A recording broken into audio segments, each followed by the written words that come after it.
Yo, what's going on, guys? Getting here back with another video, and today I'm going to be showing you guys the top 5 best spots to go street drifting in GTA 5 with, your casual drift cars, and yeah, let's get into it. Number 1. Alright guys, so this first spot is just a casual little drift spot that you can kind of go and hang out and just do some tandems with. Here's a little clip of me riding it. You just kind of drift in here, going between this yellow post and that concrete layer part.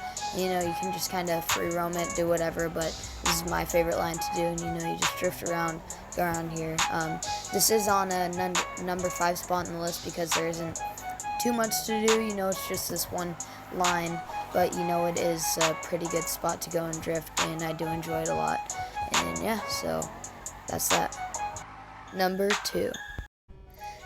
Alright, the number 2 spot on this list is right over here, mini docks next to big docks. The reason I put this so high up is because it's docks, and it's not difficult to drift. It's a nice spot to go drift, but it's very easy. So I decided to do the mini docks instead of the big docks because the turns slightly are a little bit more tight, but it's still pretty, beginner drifting. And yeah, here's just a little bit of drifting on here that you can do around here. But further down the list, we get to some more decent drifters, and then some really intermediate drifting. But this is just a spot, and put it up here by the spot, and yeah. Number 3. Alright, the number 3 spot over here is the Korean restaurant. This is where it is on the map. This is a, you got to a little bit know what you're doing. Has a little bit of elevation change. Most people can drift around here, but it's a pretty fun spot. And it's got a little bit of elevation change, some nice little spots that you can hit if you do it correctly. And yeah, I've gotten some clips here a few times, and it's one of my favorite spots actually.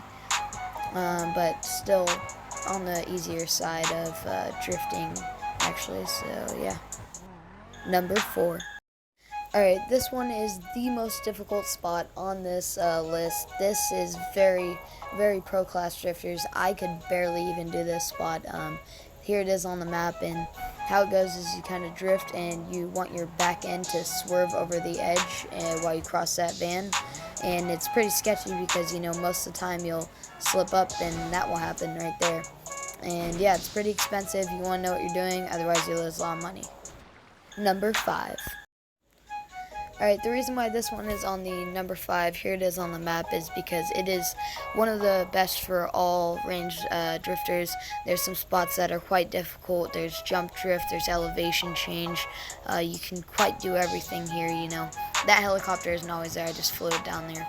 But, it has this nice little spot, you can get some speed, and then you just kind of drift a really long drift across the container right into this nice little pocket down here. And then it's got this little squiggle up here, and it can be quite difficult at times, but up here there's some little areas that beginner drifters can practice. You can drift around in circles around there, and yeah, it's pretty fun because it can be difficult, but if you get it down, you can get this really cool drift right here, and it's just kind of a longer range drift. And yeah, it's just quite fun to go and drift around here. You got like 5 people tandeming, seshing around here. It's definitely my favorite spot to go drifting for sure, out of all of them on this list, and that's why this place is at number 5. And yeah, I'd definitely go check this spot out, check out all the spots on this list, and yeah. Alright, thank you guys so much for watching that video. If you guys enjoyed, make sure to leave a like and subscribe, and I'll be making best spots to do car meets soon, and yeah, see you guys then. Peace.